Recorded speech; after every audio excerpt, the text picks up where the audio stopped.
자, 할렐루야. 새벽을 깨우신 주의 백성들을 예수님의 이름으로 환영하고 축복합니다. 사랑합니다. 아멘. 아멘, 아멘.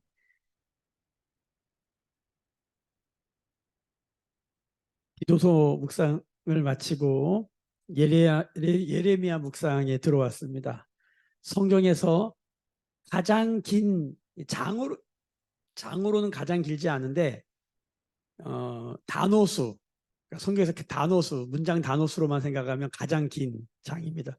이사야 52장까지 있는데 엄청난 산입니다. 성경에서 가장 높은 양으로 보면은 에베레스트 산 같은 거죠. 우리가 이 하나님 우리 앞에 예레미야를 또 등반할 수 있는 은혜를 주셨는데 끝까지 예레미야서 묵상하면서 하나님의 큰 은혜를 경험하는 귀한 시간이 될 줄로 믿습니다. 아마 7, 8월 동안에 25장까지 묵상하게 되는데 그 다음 달에 어떻게 될지 모르겠어요. 우리가 이 묵상을 끝까지 한번 성공해서 또 하나님의 또 이때를 향하신 주님 마음을 깊이 경험하는 시간 될 줄로 믿고 축복합니다. 예레미야에 대한 전체적인 개론이나 또 우리가 꼭 알고 넘어가야 할 것들은 금요예배 때 좀 더 구체적으로 다루도록 하고, 오늘은 바로 말씀을 통해서 또 말씀에서 또 예레미야서를 다 우리 안에 자세히 소개하고 있기 때문에 말씀을 묵상하면서 나누면서 조금씩 더 알아가게 될 줄로 압니다. 예레미야라는 말의 뜻은 여호와께서 일으키시다, 여호와께서 높이신다, 이런 뜻입니다. 우리가 예레미야에 대한 생각을 딱 하면 가장 먼저 떠오르는 게 뭡니까? 예레미야는 눈물의 선지자다라는 별명이 있습니다. 눈물의 선지자. 그래서 오늘 말씀에도 슬프도소이다, 이런 얘기, 예레미야 전체 안에 이런 얘기가 참 많이 나옵니다.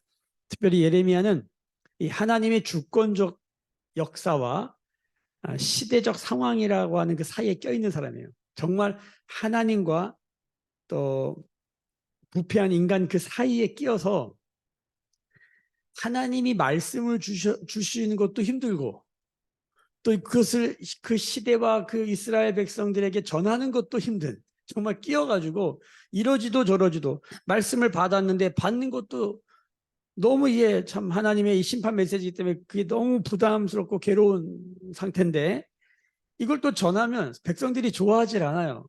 심지어는 그 예레미야의 고향 아나도 사람들까지 예레미야를 죽이려고 하는 상황이 이제 예레미야를 읽다 보면 밝혀집니다. 그러니까 예레미야는 정말 사이에 껴가지고 제사장이잖아요. 하나님과 인간 사이에서 그 중재자 역할을 하는 그런 사람인데 너무너무 힘든 삶을 살았던, 성경에 수많은 예언자들, 선지자들이 나오는데 그 중에서도 야, 이렇게 어려운 마음을 가지고 토로하는 사람이 있을까 할 정도로 굉장히 쉽지 않은 역사와 또 개인의 삶을 살았던 사람 중에 하나입니다. 그래서 눈물의 선지자라는 별명이 붙게 된 것입니다. 좀 전에도 말씀드렸지만 예레미야서를 묵상할 때 우리가 이 전체 큰 그림을 이렇게 생각하는 게 가장 좋습니다. 하나님의 주권과 우리의 상황이라고 하는 이 사이에 있는 사람.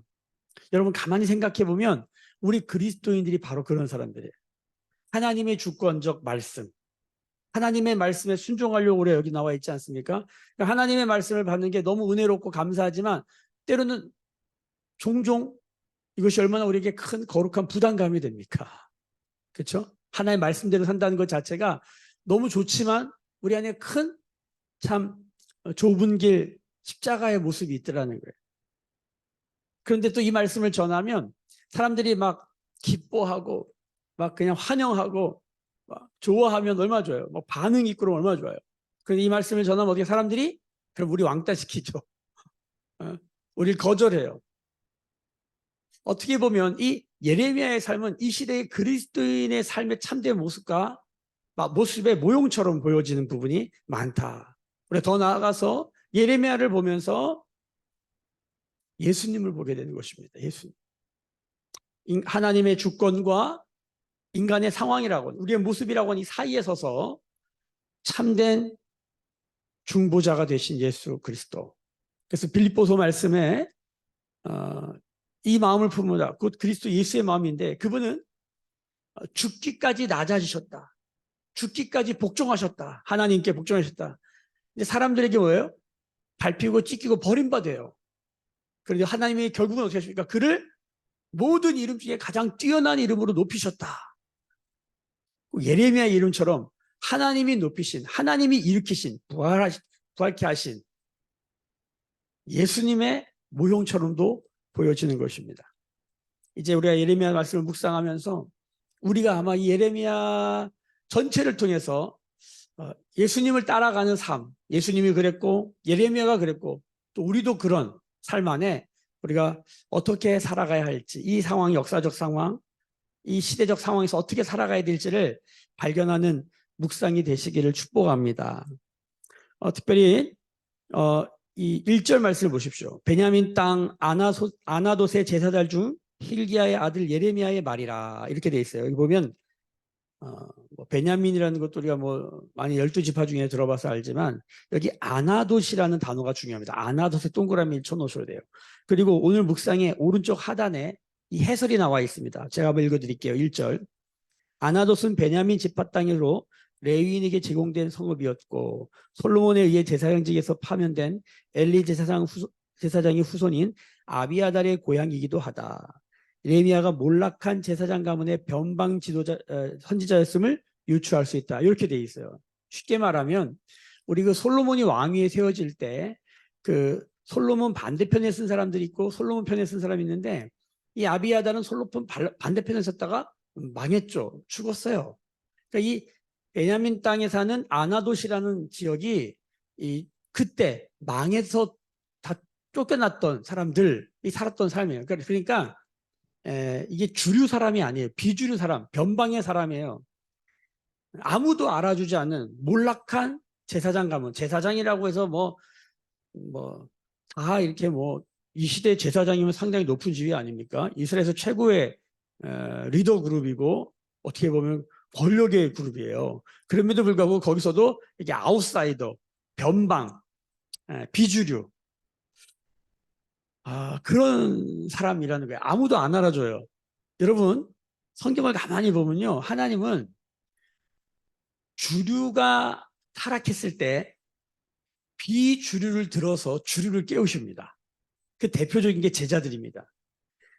이스라엘의 중심지가 예루살렘인데 예루살렘 사람들을 들어서 이스라엘 깨우는 게 아니라 저 갈릴리 변방에 시시한, 아무도 알아주지 않는 갈릴리 촌놈들인 제자들이 전부 다 갈릴리 지방 사람이고 딱 한 사람만 유다만 가롯 지방, 예루살렘 근처에 있었던 아주 교육도시, 공부 잘하는 애들이 사는 동네에 사람은 딱 한 명, 수개념이 있고 공부 좀 한 사람, 가룟 유다 외에는 전부 다 시골에 아무도 알아주지 않는 곳이고, 예수님은 어디 출신? 그 중에서도 또 갈릴리 사람들도 그냥 우습게 여기는 나사렛이라는 동네 사람이에요.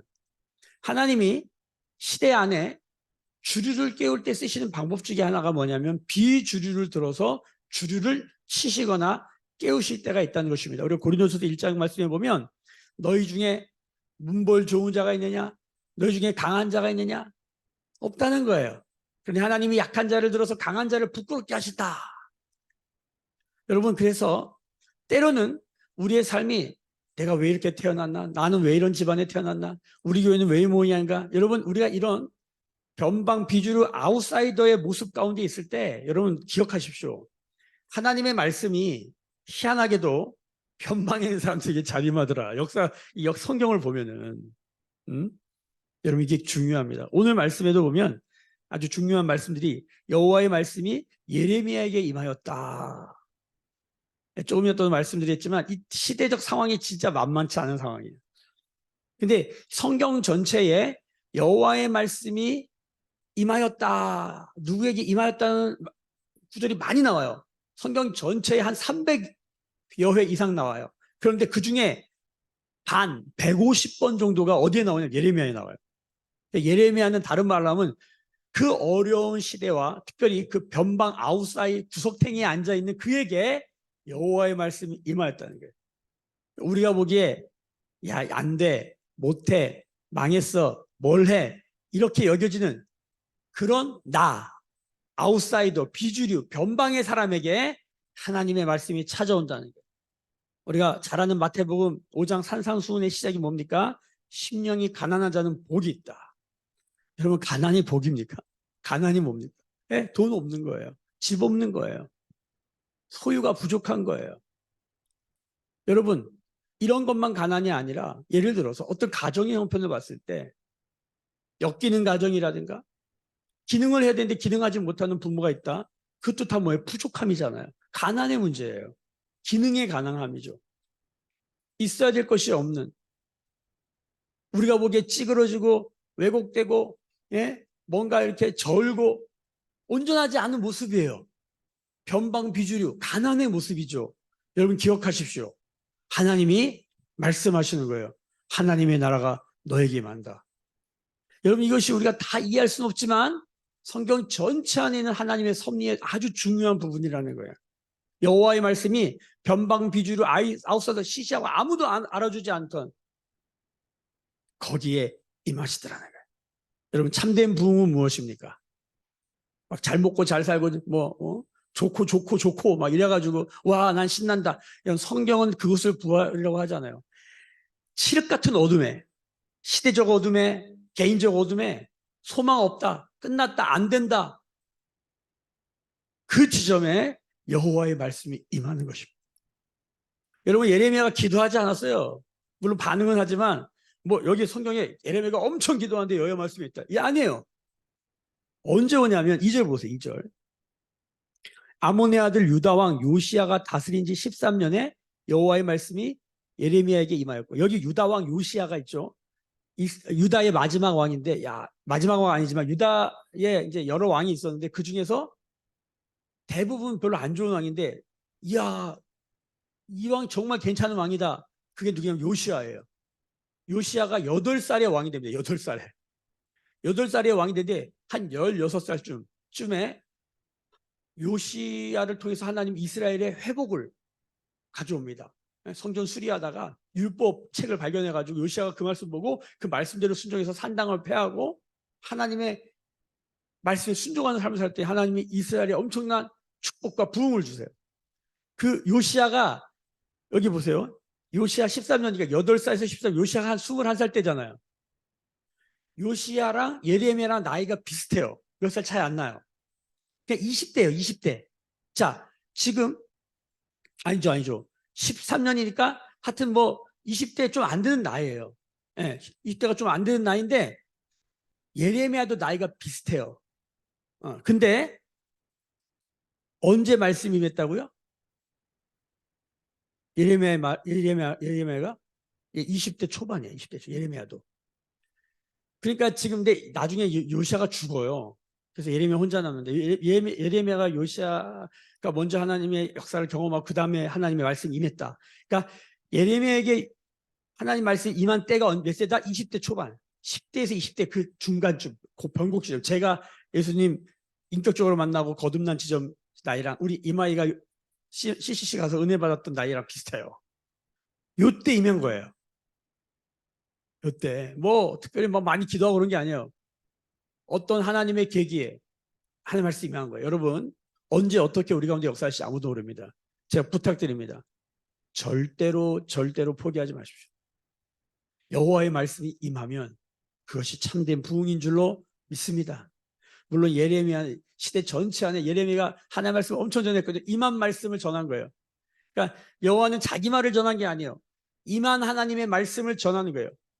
그래서 이 예언이라는 이 예언이라는 말이 예자가 우리가 미리 말한다라는 예언의 의미도 있지만 사실 이 예자가 맡길 예자, 우리 예금할 때 저축 예금, 돈을 맡긴다 할 때 맡길 예자. 하나님이 맡기신 말만 하는 거예요. 여러분, 이 목회자도 설교를 하지 않습니까? 제가 왜 토요일에 밤을 새냐면 설교 준비하는 게 뭐가 계속 해온 거니까 이것도 몇십 년 하면은요 요령이 생겨가지고요 그냥 해도 돼요. 사실은 왜냐면 어느 정도 책 보고 그냥 얘기하면 해요. 그런데 뭘 기다리는 거냐면 간단하게 말하면 내가 은혜가 안 되는데 어떻게 전해요? 하나님의 말씀이 내게 임하였구나라고 하는 이 레마의 어떤 이 간절함 없으면 말씀 전하는 게 너무 힘들어요. 그래서 어떤 분은 그냥 밤새지 말고 하시지. 저도 그러고 싶어요. 근데 다른 게 아니에요. 여호와의 말씀이 내게 임재하는, 여호와의 말씀이 내게 맡겨지는, 여호와의 말씀이 내게 레마로 내가 은혜가 되어지는, 내게 하나님의 감동과 하나님의 물결이 움직이는 걸 경험할 때까지 기다린다는 거예요. 그게 쉽지가 않아요. 그게 쉽지가 않아요. 그 주님의 말씀을 기다리는 거죠. 근데 이 예레미야에게 임한 거예요. 자, 3절에 보면 이 역사적 상황이 나와요. 1절부터 3절까지가 아주 중요한데 3절에 보면 요시야의 아들 유다왕 여호와의 김시대부터, 자, 요시야의 아들 유다왕 시드기야 11년 말까지, 곧 5월에, 요게 이스라엘이, 이제 북이스라엘과 남유다가 있잖아요. 북이스라엘이 먼저 아수르라는 제국에서 먼저 망해요. 이스라엘의 5대 제국 있죠. 저를 한번 보실래요? 아수르, 바벨론, 바사라고 한 페르시아, 그 다음에 그리스, 헬라, 그리스, 그 다음에 로마. 이게 5대 제국이에요. 5대, 이제 아수르 전에 애굽이라는 것도 있는데, 애굽은 늘 때도 있고 뺄 때도 있는데, 하여튼 출애굽 시대 애굽 제국도 있죠. 그거 빼고 아수르라는 제국이 아주 중요한데, 왜 그러냐면 북이스라엘이 아수르에 의해서 722년, BC 722년, 이건 외워두면 좋죠. 우리가 많이 인용하니까. 완전히 멸망해요. 남유다만 남아서 오다가, 남유다가 바벨론에 의해서 도리에 돌아나 남지 않고 완전 성전이 다 불타 없어지죠. 그때가 580, BC 586년이에요. 그러니까 지금 여기 보면 요시야의 아들 유다왕 여호와김 시대가 BC 626년이야. 그러니까 멸망하기 40년 정도. 자, 예레미야가 언제 왕이냐면 남유다가 멸망하기 바로 전에 한 40년 좀 넘는 기간 동안에 하나님의 말씀을 받아서 전했던 선지자다. 예레미야가 한 40년 동안 했다. 여기 보면 5월이라고 하는 날짜까지 나오죠. 왜냐하면 이스라엘이 바벨론에서 언제 완전히 멸망하냐면 시드기야 왕 때 4월 달에 망합니다. 4월 달에. 그러니까 4월 달 망하고도 하나님 말씀이 끝난 게 아니라 5월 달까지 계속 하나님 말씀이 임해요. 40년 동안. 그걸 계속 전한 거예요. 그러니까 말씀이 계속 임하니까 전하긴 전하는데 너무 힘든 거야. 왜? 안전하면, 나중에 예레미야서를 보면 안전하면 내가 불타 죽을 것 같다. 하나님 말씀 날 불태워 죽을 것 같다. 전하면 백성들이 죽이려고 그래. 왜냐면 바벨론에 항복하라 그랬거든. 다. 모든 선지자가 애굽편에 붙어서 바벨론이 이기자인데 유일하게 이 예레미야만 바벨론에 항복하래. 여러분, 이스라엘 입장에서는 저런 나쁜 소망의 말을 하고 긍정적인 말을 해야지, 나라 망한단 말을 선지자가 하고 다니니 얼마나 미웠겠어요. 그러니까 제거 대상이 이로야. 그러니까 동양 사람, 당시에는 그 고향, 이 지역주의가 얼마나 심합니까? 이 아나도 사람들이 지켜줘야 되는데 제일 죽이려고 했던 게 누구냐면 아나도 사람들이야. 이 에레미야가 얼마나 말씀은 받았지, 속에서 불타지, 안전하면 내가 죽을 것 같지, 전하면 사람들이 죽이려고 그러지. 그래서 그 사이에서 괴로워했던 예레미야의 삶이에요. 근데 그 시대가 어떤 시대냐? 나라가 몰락해가는 거예요. 그래서 예레미야를 향해서 한 주석가가 이런 이름을 붙였더라고요. 시대에 던져진. 제가 그게 가슴에 확 와닿더라고요. 시대에 던져진 하나님의 사람. 여러분, 지금 우리가 살아가는 이 시대가 어떻습니까? 이 예레미야가 겪었던 시절에 예레미야가 겪은 왕만 한 5명이에요. 이 40년에 여호와의 말씀 임할 때 왕이 5번밖에. 40년 동안. 이게 무슨 말입니까? 시대가 엄청 소용돌이 치고 있다는 뜻이에요. 근데 이 왕을 다 누가 갑니까? 애굽이 와서 갈고 바벨론이 와서 갈고. 그래서 여기 보면 요시야의 아들 유다왕 여호와김 시대가 뭐냐면 바벨론이 이때 한번 쳐들어와 가지고 한번 박살을 내요. 이때부터 점령해요. 그 점령하고 완전히 이스라엘, 얘네들 안 되겠다 해서 나중에 바벨론에 그 느부갓네살 왕이 와가지고 그냥 완전히 이스라엘 박살 내잖아요. 그 갈그미스 전투 이후에 유명한. 그러니까 엄청 어려운 시대라는 거예요. 우리나라도 생각해 보세요. 우리나라도 이 미국, 일본, 중국, 러시아라고 하는 이 4대 강국에 둘러싸여가지고 이 시대에 외교가 뭡니까? 어디에 붙을 거냐는 거야. 우리나라도 친미, 친중 이래가지고 지금 정치도 보면 어디에 붙어야 돼? 먹고 살려면 중국에 붙어야 된다. 아니다. 아직까지는 안보가 중요하니 미국에 붙어. 뭐 이런 거 아닙니까?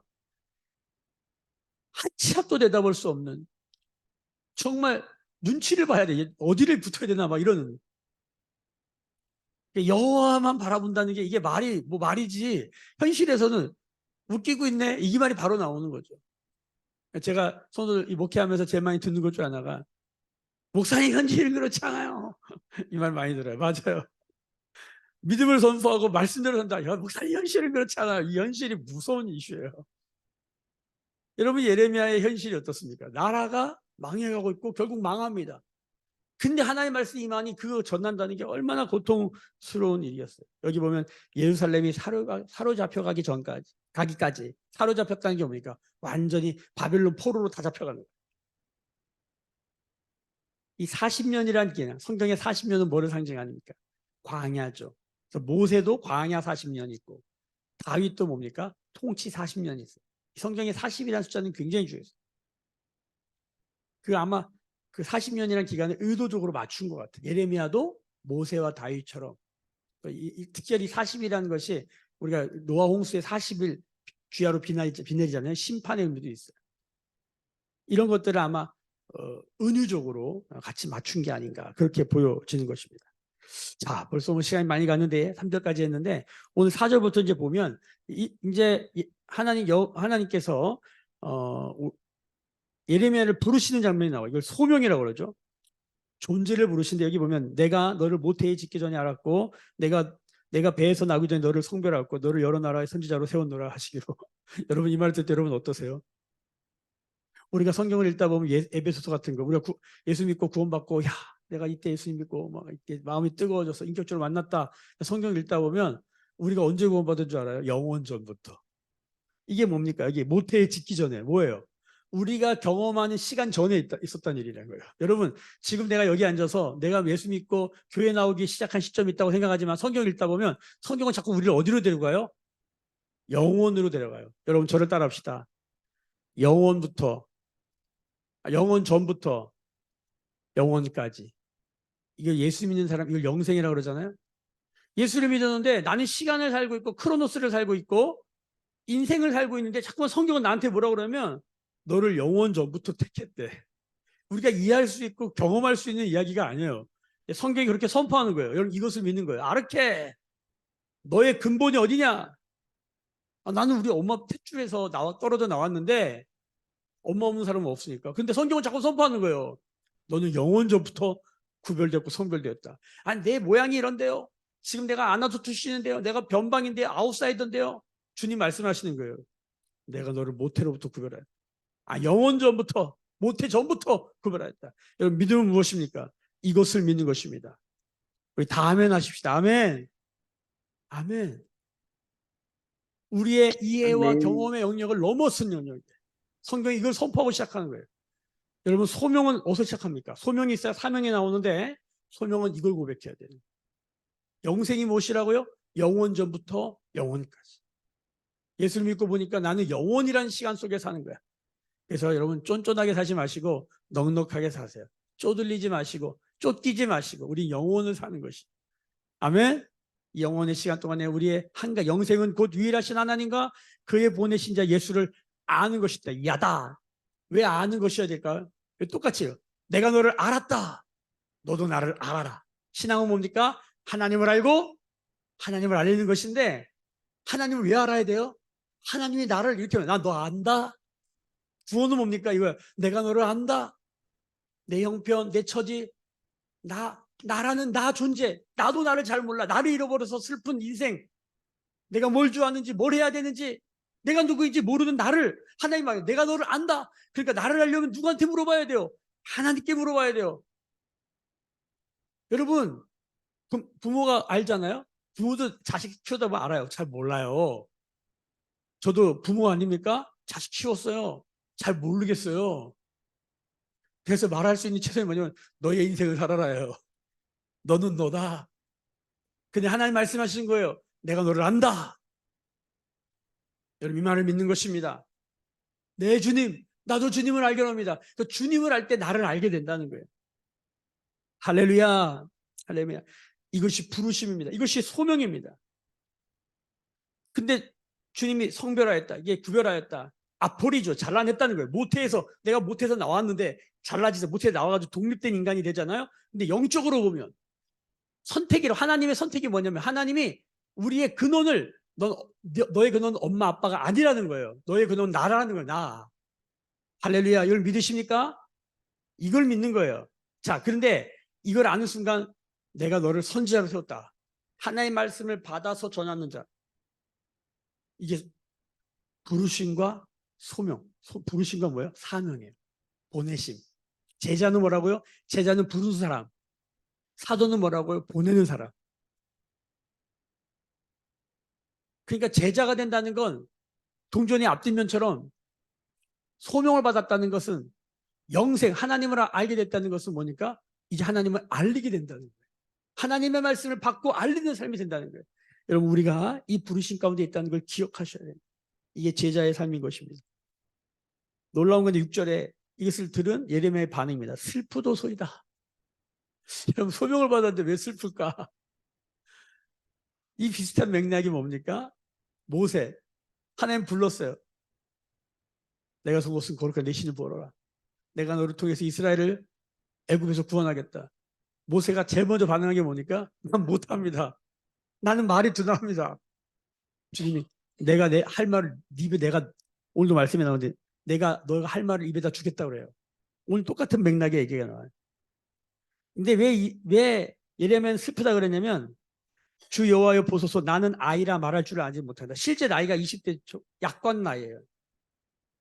뭐 지금 20대랑 그때 20대랑 느낌은 다를 수 있겠지만 어쨌든 간에 자기를 하찮고 변방에 아무 하찮은 사람으로 보고 있다는 거예요. 우리가 언제 슬픕니까? 가장 슬픈 게 뭐냐면 내가 나를 잃어버렸을 때예요. 내가 하찮게 보일 때예요. 정직한 고백이죠. 하나님 부르심 앞에서 나 같은 사람을 나도 내가 봐도 날 쓸만한 사람이 아니야. 여러분 어떻게 생각하세요? 하나님이 날 쓸만해요? 그런 지식과 능력과 경험 뭐 이런 게 있어요? 내가 나를 봐도 쓸 게 없어요. 근데 하나님 뭐라고 그래요? 내가 너를 선택했다. 내가 너를 통해 일할 것이다. 내가 너를 통해 이스라엘을 일으킬 것이다. 이런 말이 이렇게 임할 때 우리의 입장이 뭐냐면 진짜 하나님 말씀이 임하면요. 여러분 이사야 유명하잖아요. 예레미야 전에 이사야 시대인데 이사야가 한 말 유명한 말 있죠. 하나님 말씀 임했어. 하나님 임재했어. 이사야에게. 이사야가 어떻게 와 신난다 너무 좋다 주님 날 쓰신다 이게 아니라 엎드려져요. 그리고 뭐라 그래요?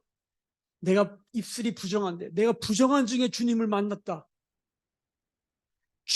내가 죽게 되었다고 고백해요. 우리가 로마서 묵상하면서 사도 바울이 내가 죄인 중에 괴수고 내가 가능성 없는 죄인인데 의인은 없고 하나도 없고 하나님의 영광에 이르지 못하는 죄인인데 하나님의 말씀의 법이 내게 임하였을 때 뭐라 그래요? 오라 나는 공고한 자로다. 여러분 잘 들으셔야 돼요.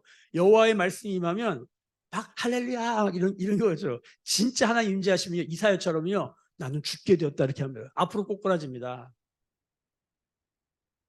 그러니까 여러분 신앙생활 하다가 말씀이 임하는데 괴로운 게 나쁜 게 아니에요. 제대로 가고 있는 거예요. 진짜 말씀이 임하면 쉐카이나 글로리아 하나님의 영광이 100톤짜리 무슨 철근이 내 위에 올라오는 것처럼 나를 확 누른단 말이에요. 여러분 그럴 때 저한테 그냥 엎드리는 거예요. 그냥 엎드리는 거예요. 하나님께 맡기는 거예요. 나는 아이라 말할 수 없습니다. 나의 존재가 아무것도 아닌 거예요. 엎드리는 거예요. 여기 아이는 베이비예요. 베이비. 애가 뭘 하겠어요. 자 7절 여호와께서 내게 이르시되 너는 아이라 말하지 말고 내가 너를 누구에게 보내지 너는 가며 내가 무엇을 명령하든지 너는 말할지니라. 너는 그들 때문에 두려워하지 말아라. 내가 너와 함께하여 너를 구원하리라. 나 여호와의 말입니다. 여러분 이게 구원입니다. 구원은 누가 하는 거예요? 하나님이 하시는 거예요. 나는 아이라 할 수 없는데 하나님의 말씀이 나를 이끌고 가는 삶. 하나님의 말씀이 내게 임하여 나를 가져가는 삶. 말을 하면서도 저도 두렵고 떨리는 거예요. 우리 예레미야를 묵상하면서 하나님의 말씀 안에 완전히 들어가는 거예요. 주님의 말씀이 내 안에 내가 주님 안에 말씀 안에 들어가는 삶. 이것을 성취하여 맛보는 우리가 되기를 예수님의 이름으로 축복합니다. 이것이 구원이다. 주님 말씀하십니다. 두려워하지 말아라. 이 시간 내가 나사렛 예수의 이름으로 명하는 것, 이 말씀으로 선포하여 명하는 것은 염려, 걱정, 근심, 불안, 두려움은 주님 말씀하시는 거예요. 두려워하지 말아라. 내가 너와 함께합니다. 아멘. 나는 아이예요. 나는 연약해요. 나는 병이 있어요. 여호와의 말씀이 임하는 것입니다. 주님이 보낸다고 하시는 겁니다. 9절 보세요. 여호와께서 그의 손을 내밀어 내 입에 대시며 여호와께서 내게 이르시되, 입에다가 손을 대셔요. 여러분, 행동의 시작은 뭡니까? 말, 입부터예요. 예수 믿으면 뭐부터 바뀌어야 돼요? 말이 바뀌어야 돼요. 부정과 불신과 불평과 모든 인간의 말로부터 하나님의 말로 바뀌기 시작하는 거예요. 예레미야 묵상하면서 하나님의 말씀이 임할 때 우리의 말이 바뀌는 은혜가 있기를 축복합니다. 주님의 말이 나오기 시작하는 거예요. 나는 안 된다고 생각하는데 주님이 된다라고 말하는 거예요. 나는 된다라고 생각하는데 주님이 안 된다고 말하는 거예요. 하나님의 말씀이 선포되기를 원하는 것입니다. 내가 내 말을 내 입에 두었다. 말이 임하는 거예요. 하나님의 말씀이 임하는 거예요.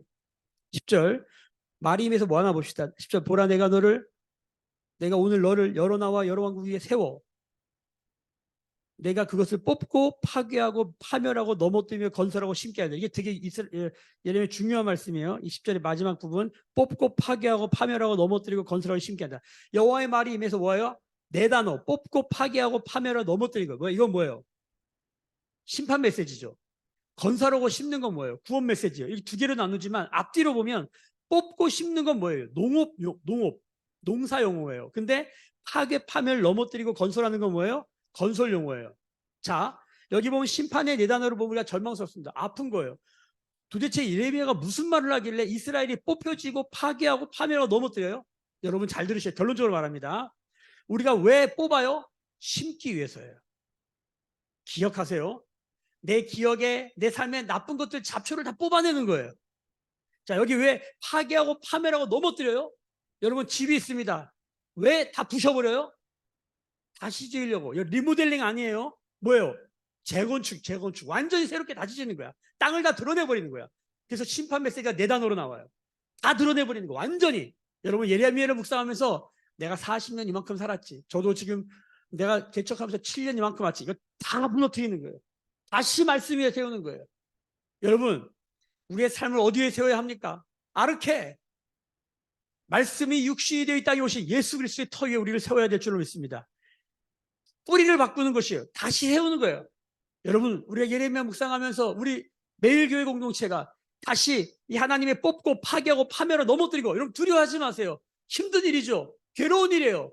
그런데 해야 돼요. 왜? 다시 세우기 위해서. 그러면 건설하기 위해서. 왜 무너뜨려요? 건설하기 위해서. 왜 뽑아요? 심기 위해서.